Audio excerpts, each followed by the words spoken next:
Arithmetical function tutorial 16 গুরুত্বপূর্ণ problem using Mobius inversion formula Mobius inversion ফর্মুলাটা use করতে বলছে then prove that phi of n এই phi of n হচ্ছে আমাদের Euler-Thorsin ফাংশন যেটাকে আমরা Euler phi ফাংশন বলি equals to n summation d divided n mu of d হচ্ছে Mobius ফাংশন upon d অর্থাৎ phi of n কে আমরা এই আকারে লিখতে পারবো এটা আমাদের প্রমাণ করতে বলছে আর Mobius ইনভার্সন ফর্মুলা নিয়ে আমরা অনেক বেশি কাজ করেছি ভাই এবং এটার প্রমাণটাও কিন্তু দেখেছিলাম হ্যাঁ প্রিভিয়াস টিউটোরিয়াল গুলোতে প্রুফ আর এটা প্রমাণ করতে যেহেতু আমাদের Mobius ইনভার্সন ফর্মুলা ইউজ করতে বলছে সেহেতু আমরা প্রথমেই Mobius ইনভার্সন ফর্মুলাটা লিখে ফেলবো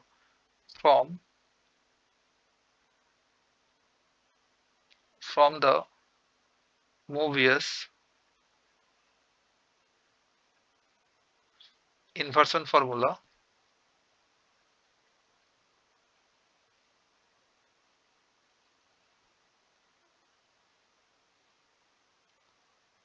we know আমরা কি জানি ভাই f of n equals to summation d divided n g of d এই f and d যদি দুটি অ্যারিথমেটিক্যাল ফাংশন হয় আর নাম্বার থিওরেটিক ফাংশন হয় আর এই কন্ডিশনটাকে স্যাটিসফাই করে অর্থাৎ f of n এই ফাংশনটা equals to summation d divided n g of d লিখতে পারি কিংবা এখানে g of n equals to summation d divided n f of d ও লেখা থাকতে পারে এই কন্ডিশনটা যদি স্যাটিসফাই হয় দেন আমরা বলতে পারবো Mobius ইনভার্সন ফর্মুলা হতে যে g of n এই gটাকে জাস্ট বাইরে নিয়ে আসলাম আর f টাকে ভেতরে দিয়ে দেব সামেশন d ডিভাইডেড n আর একটা Mobius ফাংশন পাবো mu of d into f of n upon d এটা ছিল আমাদের Mobius inversion formula f and g দুটো নাম্বার থিওরেটিক ফাংশন যদি এই কন্ডিশনটা স্যাটিসফাই করে তাহলে এটাও স্যাটিসফাই করবে কিংবা এটা যদি স্যাটিসফাই করে তাহলে এই আগেরটা করবে এটা ছিল আমাদের Mobius ইনভার্সন ফর্মুলা তাই না আর আবার এই অংশটুকুকে এই আরেকটা আকারে লেখা যায় আমরা এটাও দেখেছিলাম এবং প্রমাণ করেছিলাম summation d divided n A mu of এই যে d এর পোরশনে আমরা চাইলে n upon d লিখতে পারি এই d আর n upon d একই জিনিস f of d আমরা এখন এই এই অংশটুকুকে জাস্ট এক নম্বর ইকুয়েশন দেব আর এটাকে দিলাম 2 নম্বর ইকুয়েশন জাস্ট ইউজ করব তাই এটা প্রমাণের ক্ষেত্রে আর এই অংশটুকু প্রমাণ করার জন্য আমাদের আরো একটা থিওরেমের হেল্প নিতে হবে সেটা হচ্ছে গস থিওরেম again we know আবার আমরা জানি গস theorem summation d divided n phi of d equals to n আমরা কেন গস থিওরেমটা নিয়ে আসলাম ভাই গসের উপপাদ্যটা কারণ আমাদের এই প্রমাণে phi of n আছে অর্থাৎ phi নিয়ে আসতে হবে আর এই গস থিওরেমটাতে phi এর অস্তিত্ব রয়েছে তার জন্য আমরা গস থিওরেমটা নিয়ে আসলাম এখন যদি ধরি let g of n g একটা আমাদের কনস্ট্যান্ট ফাংশন n এর ভ্যালু যা দিই না কেন অর্থাৎ n এর ভ্যালু যাই দেব সেটা যদি ফিরে পাই অর্থাৎ g of n equals to n এখন n এর ভ্যালু যদি 2 পুট করি তাহলে g of 2 equals to হবে 2 বুঝতে পারলাম ধরে নিলাম এমন একটা ফাংশন হচ্ছে n তাহলে এটা থেকে আমরা লিখতে পারবো যে g of n অর্থাৎ এই n এর জায়গাতে এই n এর পোরশনে জাস্ট আমরা g of n লিখছি equals to summation d divided n mu of d তাহলে এই গস থিওরেমটাকে আমরা এই আকারে লিখতে পারলাম এটা দিলাম 3 নম্বর ইকুয়েশন এখন এই গস থিওরেমটা যদি একটু আমরা ফিল করার ট্রাই করি যে গস থিওরেমটা মূলত কি মিন করে তার পূর্বে আমাদের অয়লার phi ফাংশন বা Euler-Thorsin ফাংশনের কনসেপ্টটা একটু রিকল করতে হবে ধরেন phi of 6 লিখলাম এটা দ্বারা কি মিন করে ভাই Euler phi function phi of 6 হচ্ছে এর মিনিংটা হচ্ছে যে আমরা 1 থেকে একেবারে 6 পর্যন্ত লিখব 4 5 এবং 6 দেন দেখব এই 1 থেকে 6 এর মধ্যে কোনটা 6 এর সাথে রিলেটিভলি প্রাইম বা কো প্রাইম কিংবা বলতে পারেন যে 6 এর সাথে কোনটা বা কয়টা সহমৌলিক হচ্ছে তাহলে আমরা যদি একটু লক্ষ্য করি যে এই 6 এবং 1 পরস্পর সহমৌলিক অর্থাৎ 6 এবং 1 এর জিসিডি 1 আর 6 এবং 2 এর জিসিডি 2 সেহেতু এটা নিতে পারবো না আর 6 এবং 3 জিসিডি 3, 6 এবং 4 জিসিডি 2। অর্থাৎ গ্রেটেস্ট কমন ডিভিজর যদি 1 হয় তখন সেটা তো আমরা পরস্পর সহমৌলিক বলি, তাই না, বা কো প্রাইম বা রিলেটিভলি প্রাইম। আর 6 এবং 6 এর জিসিডি হচ্ছে 6, সেটা বাদ। এখন যদি 6 এবং 5 এর জিসিডি হচ্ছে 1, তাহলে আমরা কয়টা পেলাম ভাই? একটা, এবং এখানে আরো একটা, দুইটা। তাহলে 5 of 6 equals to কত? 2। এসব নিয়ে আমরা অনেক কাজ করেছি, তাই না? তাহলে আমরা 5 of 6 বের করে ফেললাম 2। আর এই গস থিওরেমটা কি কি বলছে, যে n যদি কোনো একটা ইন্টিজার নিই, দেন তার যে ডিভিজর গুলো থাকবে সেগুলো যদি এই 5 ফাংশনের মধ্যে দিয়ে দিই, দেন সাম করি, সাম, তাহলে ওই n টাকেই ফিরে পাবো। এখন আমরা দেখবো যে আমরা n এর ভ্যালু এখানে 6 নিয়েছিলাম, এখানে আমাদের n ইকুয়ালস টু হচ্ছে 6। আর 6 এর ডিভিজর গুলা কি? 6 কে কি দ্বারা ডিভাইড করা যায়? 6 কে আমরা 1 দ্বারা ডিভাইড করতে পারি, 2 দ্বারা, আর 3 দ্বারা, এবং 6 দ্বারা। তাহলে এই চারটা হচ্ছে 6 এর ডিভিজর। এখন আমরা যদি এই গস ফাংশনটাতে ইউজ করি, দেন দেখি যে আবার n টাকে ফিরে পাচ্ছি কিনা।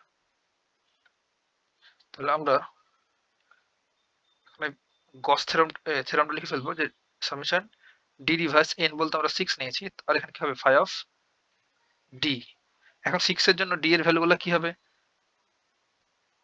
একটা হচ্ছে 1, তাহলে 5 অফ 1 প্লাস, সামেশনের জন্য প্লাস দিচ্ছি, 5 of 2 plus 5 of 3 plus 5 of 6। এখন জাস্ট আমরা 5 গুলা ক্যালকুলেট করব।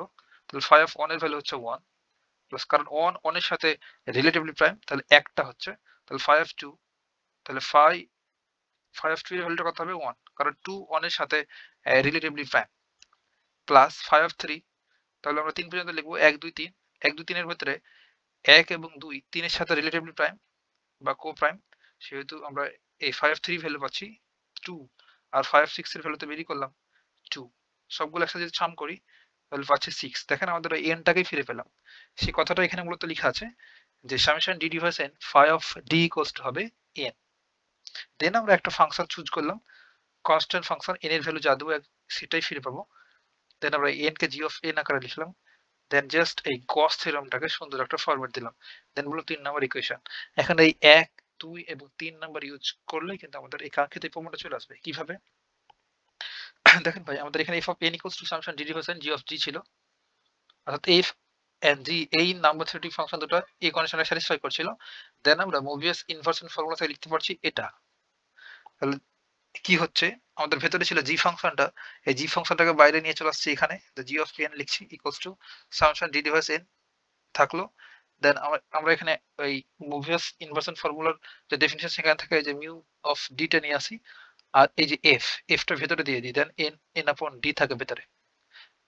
এখন এই অংশটুকুকে জাস্ট কাজে লাগাবো। এটাকে কিভাবে? আমরা যে 1 নম্বর ইকুয়েশনটা আছে না, এটার মতো করে এই 3 নম্বরটাকে কল্পনা করব।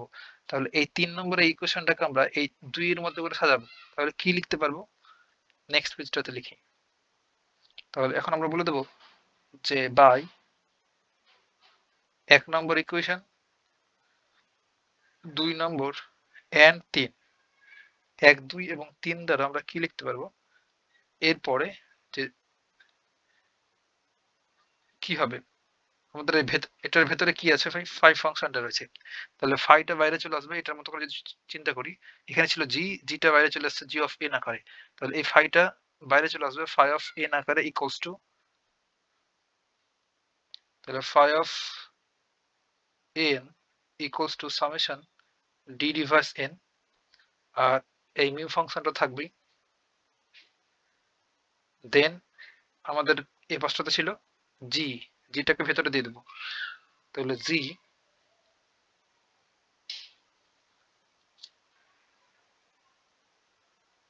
n আপন ডি। আপনি চাইলে এখানে লিখতে পারেন যে মোবিয়াস ইনভার্সন ফর্মুলা ইউজ করে এটা লিখলাম, আর বলেই তো দিলাম যে আমরা 1 2 এবং 3 নম্বর ইকুয়েশনটাকে ইউজ করে এটা লিখলাম। এটা ইমপ্লাই করছে 5 অফ n টা জায়গায় রাখলাম equals to summation d reverse n mu of d. আর আমরা এখানে প্রথমে ধরে নিয়েছিলাম যে g of n equals to n, g একটা কনস্ট্যান্ট ফাংশন। সেক্ষেত্রে দেখেন তো এখানে কি হবে, তাহলে জি অফ n আপন ডি ইকুয়ালস টু কি লিখতে পারবো? n আপন ডি না? এই কনসেপ্টটা এখানে ইউজ করব। তাহলে এই জিটাকে বাদ দিয়ে এটা লেখা যাবে ইজিলি যে n আপন d, এটা ইমপ্লাই করছে phi অফ n। জাস্ট প্রমাণটা মিলে গেছে আমাদের। আর এই n এর উপরে কোনো সমস্যা নেওয়া নাই। n একটা কনস্ট্যান্ট ভ্যালু, জাস্ট বসাই দেবো। আমাদের এখানে সামটা হয় d এর উপরে, তাহলে nটা সব অবস্থাতে গুণ অবস্থায় থাকবে, সেহেতু এই n কে আমরা বাইরে নিয়ে চলে আসতে পারবো। তাহলে nটাকে বাইরে নিয়ে চলে আসলাম, সামেশন আছে d এর উপর, d ডিভাইস n, আর উপরে আছে মিউ অফ d, আর নিচে আছে d। এটাই কিন্তু আমাদের প্রমাণ করতে বলছিল, তাই না? Proved। এতটুকু ভাই কথা হবে নেক্সট টিউটোরিয়ালে।